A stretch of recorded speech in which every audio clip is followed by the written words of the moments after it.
Hola, buen día a todos. Espero que se encuentren muy bien. Este es un repaso para el primer parcial de la materia Historia y Apreciación del Arte. Esto les servirá como una asesoría también por si tienen dudas para presentar este examen que ya es en esta semana. Estaremos viendo un repaso general de todos los temas que hemos visto hasta ahorita. Los temas, algunos son que la unidad 1, la unidad 2 y la unidad 3. En la unidad 1 vimos qué es el arte, en la unidad 2 los métodos para estudiar las obras de arte, que son la crítica del arte y la historia del arte, y en la unidad 3 ya comenzamos a ver los inicios del arte en Grecia y en Roma. El primer tema, ¿qué es el arte? Bueno, pues el arte son las formas básicas de comunicación humana. Pueden ser las artes visuales, la música, la poesía y la literatura. Las personas del presente y el pasado se expresan visualmente y a través de sonidos que capturan el interés, imaginación y apreciación de los otros. Y algunas de sus cualidades son que reflejan la realidad, es placentero a la vista aunque no realista, expresan ideas, creencias y sentimientos del artista para que otros puedan entenderlo. Hay dos formas del arte que son las artes finas y las artes aplicadas. Las artes finas pueden incluir la pintura, la escultura, la arquitectura y pueden no tener a veces la función práctica, pues son valoradas por el placer visual, pues comunican ideas y sentimientos, como este ejemplo de aquí. Por otro lado, las artes aplicadas incluyen el diseño, la decoración u objetos funcionales que probablemente diseñen los diseñadores o los artesanos, por ejemplo esta silla, que es artística pero es funcional. Existen 5 razones por las cuales se crea el arte. Primero que nada es la estética, que es por placer o gusto que se le da a las personas que lo pueden apreciar. Por decir, este florero de aquí es solamente por pintarlo.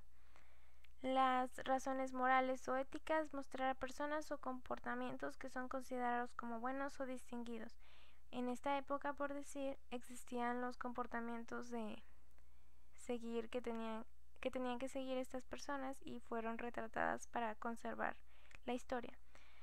Las razones espirituales, que son algunas obras creadas con propósitos religiosos, ayudando a conectar con el mundo espiritual, por ejemplo esta obra de aquí. También son las razones históricas, que proveen información valiosa sobre gente, lugares y eventos importantes, como este ejemplo de aquí. O las políticas, que es el arte como persuasión y la propaganda cuando es usado para convencer a las personas de adoptar ciertos puntos de vista o acrecentar el poder del gobierno, un partido o político. El siguiente tema son los elementos del arte. Vimos 7 elementos del arte, que son el color, el valor, la línea, la figura, la forma, el espacio y la textura. Primero que nada vamos a ver el color. El color. Hay 3 tipos de clasificaciones que son importantes a la hora de ver el color. Primero es el tinte, que es básicamente el nombre del color, por decir blanco, negro, rojo. Después sigue la intensidad, que esto define la brillantez y la pureza y se puede convertir en diferentes colores. Por ejemplo, aquí va del rojo al verde y va perdiendo su intensidad hasta convertirse en la intensidad verde, aquí de amarillo a violeta y así igual en este ejemplo. El valor es la claridad u oscuridad del tinte. Aquí se va perdiendo su valor y cambiando de color también, dependiendo de qué valor tenga. Bueno, después sigue la clasificación de los colores, que en esta rueda de los colores podemos verlo muy simple. Los colores primarios son el amarillo, el azul y el rojo. Los colores secundarios son el naranja, el verde y el violeta, que forman las combinaciones entre estos dos primarios y estos dos. Y los terciarios son los que quedan entre las combinaciones de los secundarios y los primarios. Los colores complementarios pueden verse los extremos de esta rueda, que son el naranja, el azul, el verde, el rojo y el amarillo y el morado. Los colores fríos son la gama de los azules, que pueden incluir algunos violetas y algunos verdes, mientras que los colores cálidos son desde el amarillo hasta el rojo. Después el valor. El valor es incoloro, es ausencia de color del blanco al negro. Puede verse en esta imagen como el valor es definido por el contraste de blanco y negro y solo se está utilizando estos colores para generar este arte. Después la línea, que existen 4 tipos de línea. La línea enfatizada o de contorno, que es la orilla del contorno y se puede apreciar más en trabajos lineales, por decir toda esta línea que se ve en el contorno de la pintura. La línea desenfatizada, que es para eliminar o esconder los contornos de los objetos. En esta pintura podemos ver que la línea prácticamente no existe, solamente es formada a través de las figuras visuales. En la línea enfatizada de escultura son las líneas, pueden ser líneas enfatizadas o desenfatizadas. En esta podemos ver una línea enfatizada, como se dibuja el contorno de la figura para expresar claramente las personas que tratan de representar. La línea puede tener diferentes movimientos, ya sea vertical, horizontal, diagonal, curva y curva. Cuando la línea es vertical representa la fuerza y la estabilidad. Cuando es horizontal representa la calma. Cuando es diagonal la tensión y cuando es curva crea un movimiento más fluido. El eje es el movimiento a través del objeto, es decir, cuando una línea que atraviesa un objeto puede verse movida o desestabilizada. En esta imagen podemos ver el movimiento por estas líneas de aquí, que son líneas curvas que generan la impresión del viento en la noche estrellada. Después sigue la figura. La figura es un área delimitada por uno o más elementos visuales. El color, la línea, el valor, la textura y el espacio pueden incluirlos todos. Pueden ser planas y delimitadas por 2 dimensiones, alto y ancho. Por ejemplo, estas figuras. La forma. Es un objeto con 3 dimensiones, alto, ancho y profundidad. La masa es el exterior y el volumen es el interior. Por ejemplo, estas formas humanas que aparecen aquí. El espacio. El espacio es la distancia o área entre alrededor, arriba, abajo o adentro de las cosas. 3 dimensiones, puede ser alto, ancho y profundidad. En las esculturas se aprecia en la cerámica y en la arquitectura. Puede ser también de 2 dimensiones el alto ancho para espacios planos, como son las pinturas. Por ejemplo, este espacio de aquí podemos observar que tiene tridimensionalidad, sin embargo es una pintura, entonces es plano, pero genera un espacio también. La textura. La textura puede definirse cómo son las cosas y cómo se sienten. Las texturas no necesariamente son táctiles, sino pueden ser visuales.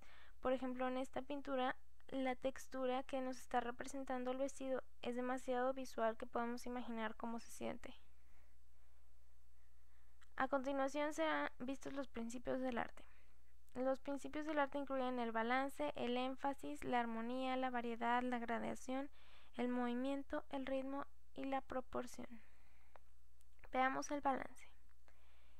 El balance es combinar elementos para el equilibrio o la estabilidad de una obra. El balance puede ser simétrico, que es formal y generalmente las mitades son idénticas. Podemos verlo en esta estructura de una basílica, que son idénticas las 2 mitades. Puede ser asimétrico, que es informal y puede darse por el tinte, la intensidad, el valor, el tamaño y la figura.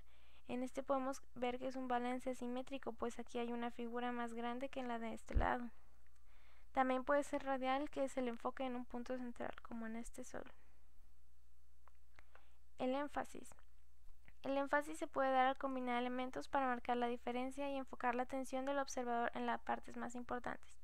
En esta pintura se puede dar el énfasis ya que los colores de alrededor son colores fríos, mientras que se muestra el énfasis en la cara por ser colores cálidos y crean ese contraste para que genere el énfasis en la persona. La armonía. La armonía es la combinación de elementos similares para acentuar similitudes. Pueden ser repeticiones, cambios sutiles y graduales, colores, valores y líneas. Esto se crea armonía porque es una repetición de las flores, pero con cambios ligeros y sutiles en su tamaño. La variedad. La variedad es combinar elementos para crear relaciones complicadas. Puede ser la diversidad de cambio de colores o de figuras. Aquí podemos ver una diversidad porque son elementos relacionados que son los animales, pero pues diferentes especies. La gradación es cambiar elementos usando cambios graduales de figuras pequeñas a grandes. Podemos ver la gradación de esta fila de estudiantes que caminan por aquí. Esto crea una gradación en la pintura y también guía al ojo del espectador. El movimiento es crear una imagen que tiene sensación de acción. Es guiar el ojo del espectador y puede ser en obras de 2 dimensiones que crean alguna ilusión. Por ejemplo, en esta sugiere movimiento por las personas que están bailando. El ritmo. El ritmo son los elementos repetitivos y a veces crean golpes visuales. Esto genera ritmo ya que los árboles están colocados a ciertas distancias, que genera un ritmo de ir avanzando hacia atrás.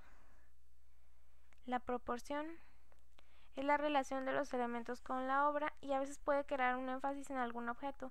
En esta la proporción de la figura principal con las otras figuras es muy distintiva para destacarlo a esta persona y crear un énfasis en el más grande. A continuación, la unidad 2, métodos para estudiar las obras del arte. El primer método es la crítica del arte, que son en 4 diferentes etapas: la descripción, la interpretación, el análisis y el juicio.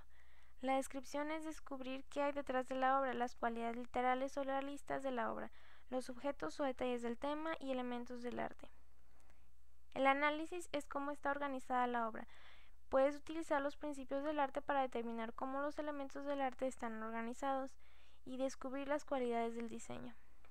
La interpretación es descubrir su significado o idea y sentimiento que trata de expresar.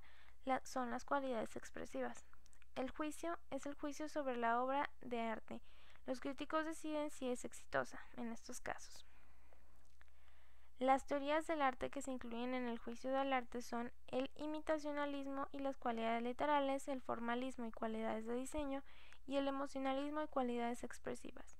En el imitacionalismo y cualidades literales podemos ver que se imita la realidad y se trata de ver como algo de la vida real, como esta pintura de aquí. El formalismo y cualidades de diseño nos dicen que es el arreglo correcto de los elementos del arte de acuerdo a los principios del arte. Y el emocionalismo y cualidades expresivas es la comunicación y expresión de los sentimientos, humor y emociones del artista al espectador. El otro método, que es la historia del arte, también tiene las mismas 4 etapas. Sin embargo, en esta, la descripción es describir cuándo, dónde y por qué fue hecha la obra de arte, por quién fue hecha. El análisis es describir las características únicas de la obra, como el estilo que poseen, que el estilo es la forma personal de usar los elementos y principios del arte para reproducir los sentimientos, son propios del artista. La interpretación es descubrir cómo fue influenciado el artista por el mundo que lo rodea y el tiempo o el lugar. Mientras el juicio describe si son importantes por ser las primeras obras con un estilo diferente o buenas en su estilo, que son específicas algunas obras. En la unidad 3 ya comenzamos a ver los inicios del arte. En Grecia y en Roma. En Grecia, los griegos crecían y se convertían en pequeñas ciudades-estado independientes. Nunca se unieron para formar una nación y las razones de su división fue la geografía y las barreras sociales. Después llegó la invasión de los persas y las ciudades-estado se tuvieron que unir para formar la Alianza Defensiva o la Liga de Delinead. Atenas fue su base. Este es un mapa de Grecia. Los templos griegos eran lugares donde moraban los dioses, se veían y actuaban como humanos. Los primeros templos fueron hechos de madera o de ladrillo, sin embargo, ya al prosperar la economía se hicieron de piedra y caliza. El Partenón es un edificio muy importante, un templo de Grecia, y era la casa de Atenea, la diosa de la sabiduría y guardiana. Todas las partes fueron específicamente planeadas para ser equilibradas, armoniosas y bellas. Tenía 2 habitaciones principales, la pequeña, la del tesoro de Lidiana, y la grande, donde se encontraba la escultura de Atenea. Fueron construidos en la colonia sagrada o Acrópolis. Los griegos admiraban los colores brillantes como el azul, el verde, el rojo y el amarillo. Entre los estilos decorativos que utilizaban frecuentemente los griegos se encuentra el orden dórico, el orden jónico y el orden corintio. En el orden dórico podemos ver que es esta columna simple y sólida sin base, coronada con un capitel amplio y plano.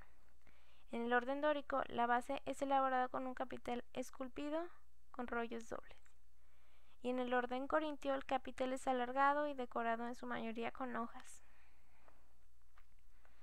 Hay tres periodos de la escultura griega: el periodo arcaico, helénico y clásico. En el periodo arcaico se creaban grandes figuras de pie.